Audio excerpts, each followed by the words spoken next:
basically everything I've put out in the last 2 months. I made the conscious decision to do more unsolved missing persons cases over there because without a crime scene, I was hoping they would not restrict me. They still do. But I have some murder cases that I wanted to do with you guys. This one is a solved one. I got asked to do more solved ones over here, so today we will be talking about the murder of Breck Bednar. Breck Bednar was born on March 17th, 1999 to Lori Lovelave and Barry Bednar in Caterham, Surrey. The name Breck was a tribute to the town of Breckenridge, Colorado, where the couple had met. So Lauren and Barry were originally from the United States, but they moved to the United Kingdom in 1996 for Barry's job. He was in the oil trading industry, and he was super successful in his career, and so the family lived kind of a life of privilege because he was so successful. In 2002, the family doubled in size when Lauren gave birth to triplets, Chloe, Carly, and Sebastian. Their everyday lives became very chaotic with the arrival of these 3 new babies, but the home was always filled with love and laughter.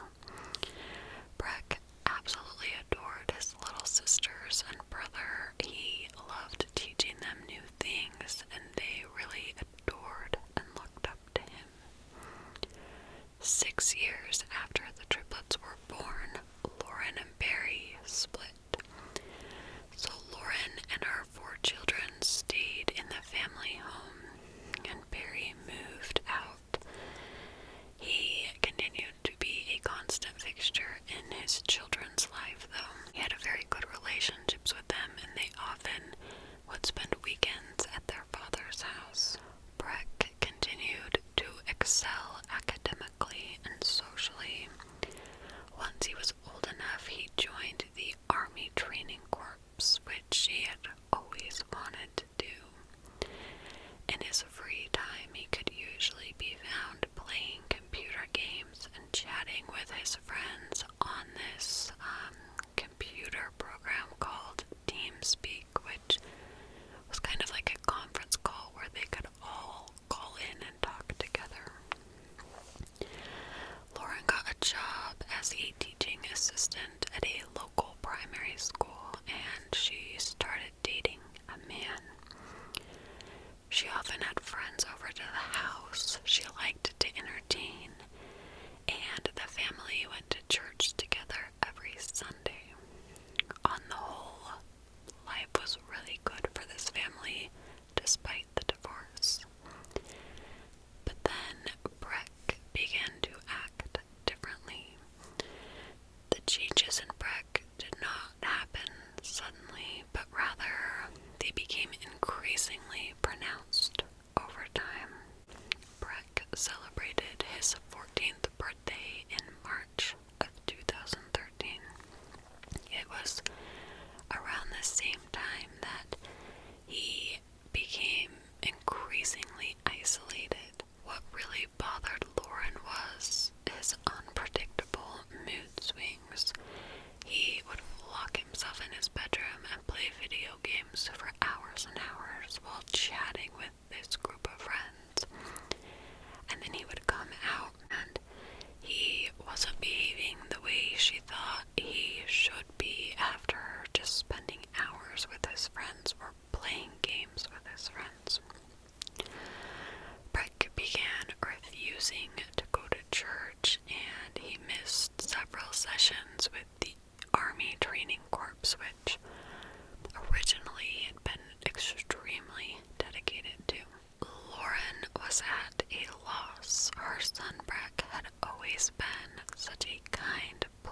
spent a lot of quality time together.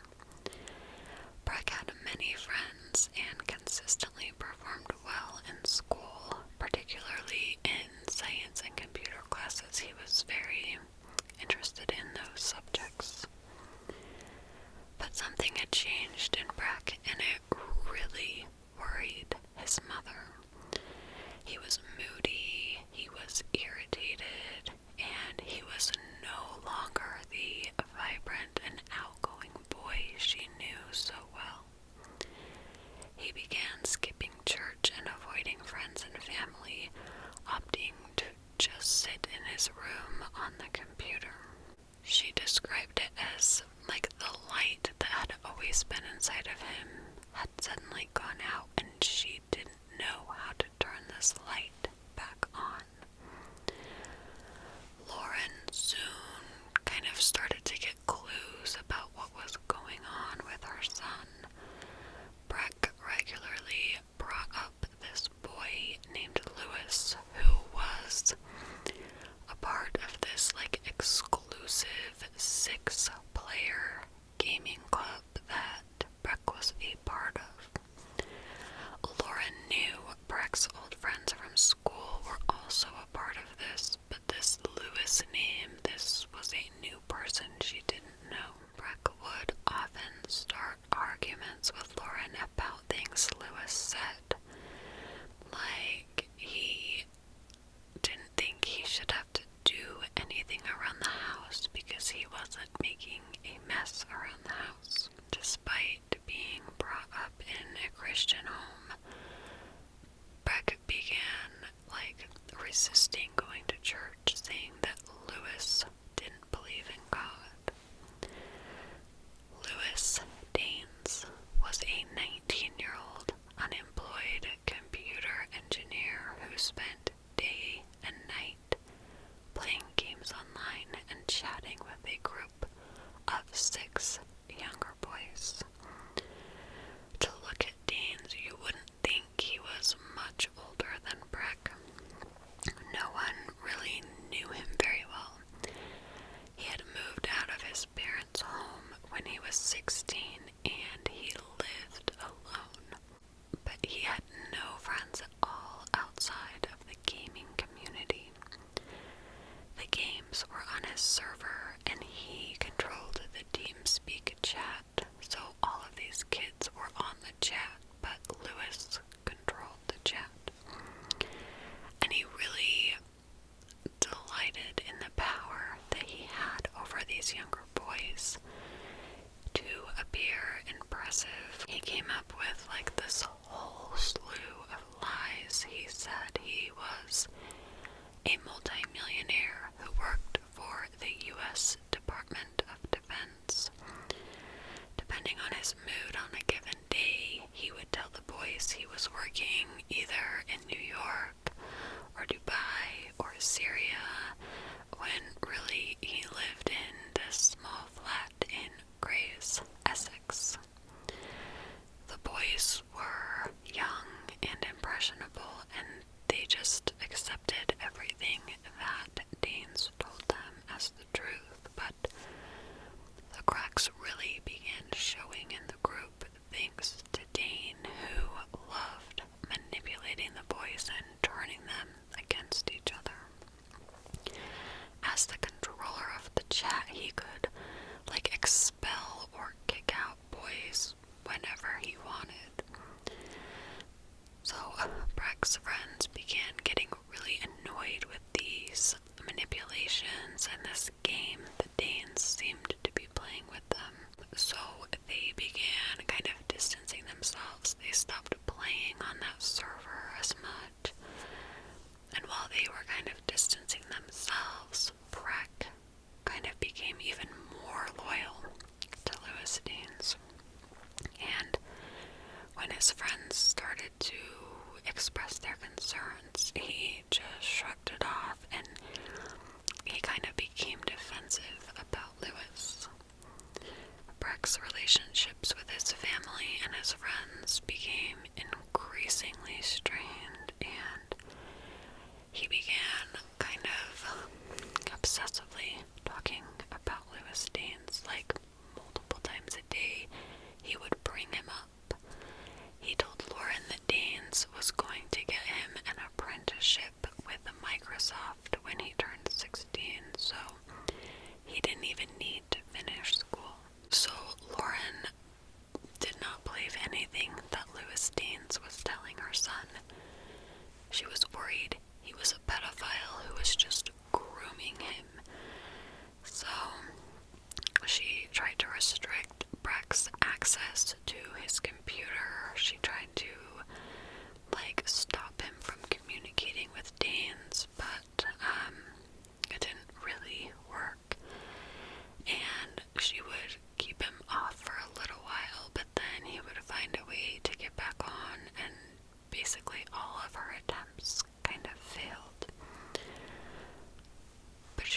scared for her son's safety at this point. He was like almost in a cult, like being mind controlled by this guy. Everything this guy said to her son, he took as the truth. So Lauren became very concerned for her son's safety. So she ended up calling the Surrey police, their non-emergency number, and she did this on December 17th, 2013.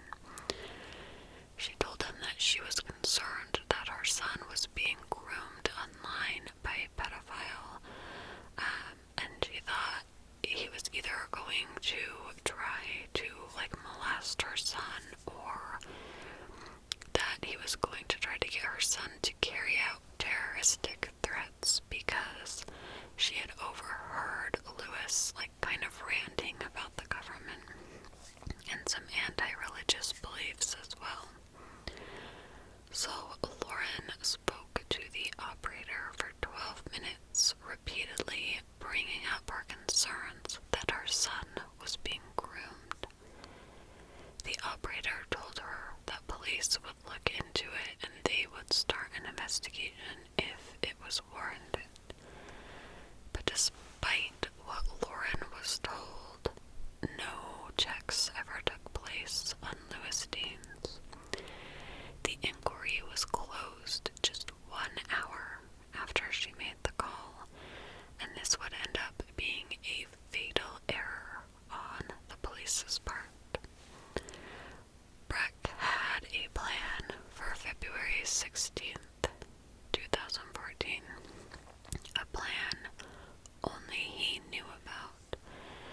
It was going to be the first time he would meet Lewis Dean face to face. Deans told Breck that he needed to hand over his multi-million-dollar company to him and show him how to run it. And this little 14-year-old boy thought he was really just going to be handed a company and he would become a millionaire. At this point, the two had known each other for about a year, and Breck considered Deans his best friend, despite his mother trying to stop their communications. His other friends did not use Dean's server to game much anymore, so it was really just the two of them by this point. But Breck didn't mind. He looked up to Deans. He believed everything that he said.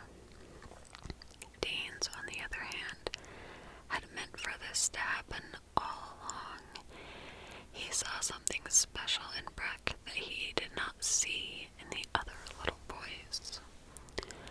On Monday, February 17th, 2014, it was the first day of the half-term. Breck told his father, whom he was going to be spending half-term with, that he was going to a sleepover at his friend's house. And his father was just so happy that Breck would not be locked in his bedroom playing video games all night that he let him go. He said that his friend's house was just a few streets over from their family home in Caterham. So Breck makes up this whole lie to tell his dad, but really he's planning to go meet Lewis, who lived in Grays, which was 30 miles away. So the evening comes and Breck walks down the street. He tells his dad he's just gonna walk to his friend's house. He walks down the street. He gets into a taxi, and this would be the last time he was ever seen alive again. Many students from Breck's school stayed in bed late the morning of the 17th, enjoying the first day of half-term. Barry waited patiently for Breck to arrive that morning, and as time went by, he started to get nervous. He began calling and texting his son, but he never responded. So then he called Lauren, and he was like, "Hey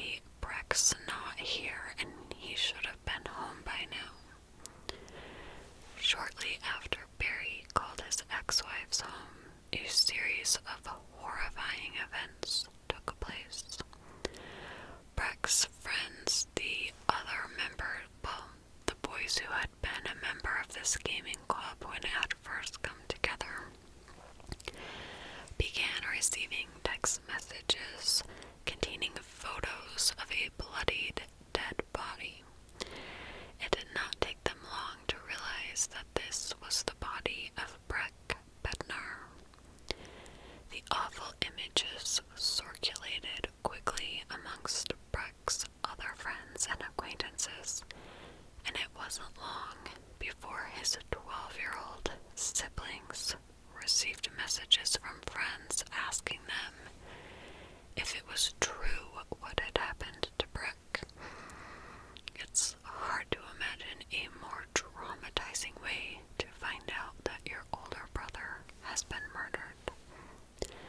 At 11:06 a.m., the Essex police received a phone call from a man explaining that he needed police and a forensic team because he and his friend had gotten into an altercation and only one of us came out alive. The man was eerily calm while he spoke to police, explaining that his friend was trying to kill himself and he was trying to stop him. He went on to say, quote, "I grabbed the knife and stabbed him in the back of the neck, I believe somewhere near the brainstem. I don't remember exactly what happened, but the fight ended with me cutting his throat." End quote. The man on the other end of the line was, of course, Lewis Danes, and he was describing exactly how he had killed Breck Bednar. When the police arrived, it became immediately clear that Lewis's story of what had happened was not at all what actually happened. This attack was clearly a one-sided attack. Breck's body lay lifeless on the floor of Dane's flat, his wrists and ankles tied up in duct tape. He also had a deep cut that was across his entire throat. Breck's bloody clothes were discovered inside a garbage bag in the flat. There was evidence of sexual activity between the two shortly before Breck was killed. However, I couldn't find any more specifics on that. The police also found all of Dean's encrypted electronic equipment immersed in water in the sink. Basically, he destroyed all evidence of communications between himself and Breck, and anything else suspicious that may have been on them. Police arrested Deans at the scene and took him into custody. To make everything much more painful, this day was Lauren's birthday, so her son was murdered on her birthday. She later said in an interview, quote, "I am heartbroken and lost without my Breck, and I will never be the same. He was murdered on my birthday this year, and so much of me died as well." So, while Danes initially maintained that Breck's murder had been accidental, detectives easily saw through these claims. His trial was due to begin on November 25th, 2014, but in a surprise move, he changed his plea to guilty during the pre-trial hearing. During his pre-trial hearing, prosecutors spoke of the sexual and sadistic nature of the murder, citing that Danes had purchased duct tape, condoms, and syringes online shortly before Breck was murdered. Danes' sentencing took place on January 12th, 2015. Quote, "Having lured the young victim said Mrs. Justice Cox during the sentencing. "You had befriended Breck and a number of other adolescent friends through an online community. I'm sure that this murder was driven by a sadistic or sexual motivation." Deans was sentenced to serve a minimum of 25 years in prison for the murder of Breck Bednar. If and when he is released, he will be at least 44 years old. No amount of years behind bars will ever change the poisonous attitude and actions of a psychotic animal who could behave this way, Lauren said of Deans after the sentencing. Lauren and Barry ended up suing the Surrey and Essex police departments for failing to protect their son after Lauren had reported these reports of grooming. The Independent Police Complaints Commission carried out an investigation into both departments. The IPPC found that the person who took Lauren's call lacked the knowledge and expertise of how to handle that report appropriately. Lauren should have been directed to a specialist agencies who are there to support parents who have concerns when they suspect their children are being groomed.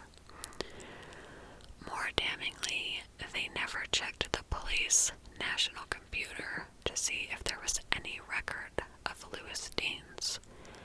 As it would turn out, Deans had previously been accused of raping a boy under the age of 16 in 2011. While this case was not pursued by the victim, the record of it still existed, and if they had just bothered to look, they would have given Lauren's report the proper attention that it deserved. Devastatingly, this error very likely cost Breck his life. The damages payment was settled upon between Lauren and Barry and the Surrey police.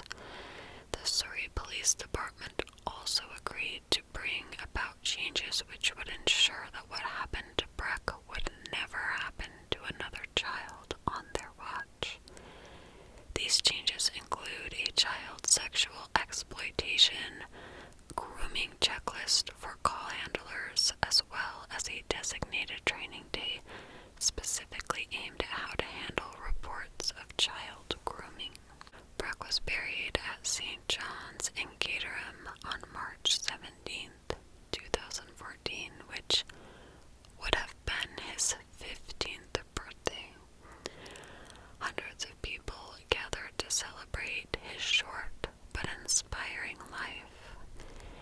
A memorial fund was set up in Breck's name, which raised more than $25,000 in just a matter of weeks. With regards to the fund, Breck's parents put out the following statement. Quote, "As Breck had a great passion for the possibilities offered by innovations in computing, we will use this fund to support computer education for young people, including the responsible use of technology. As the family recovers from the initial shock and grief of our loss, we can begin to develop our plans to use this fund both to help others and to honor the memory of the talented boy whom we all loved so dearly." End quote. In January of 2016, a documentary about Breck's story called Murder Games: The Life and Death of Breck Bednar aired on BBC Three. In July of 2019, playwright Mark Wheeler wrote a script about Breck's murder and the preceding events. The play, which was called Game Over, was first performed by high school students. As a result of her son's tragic murder, Lauren became a strong advocate for helping keep children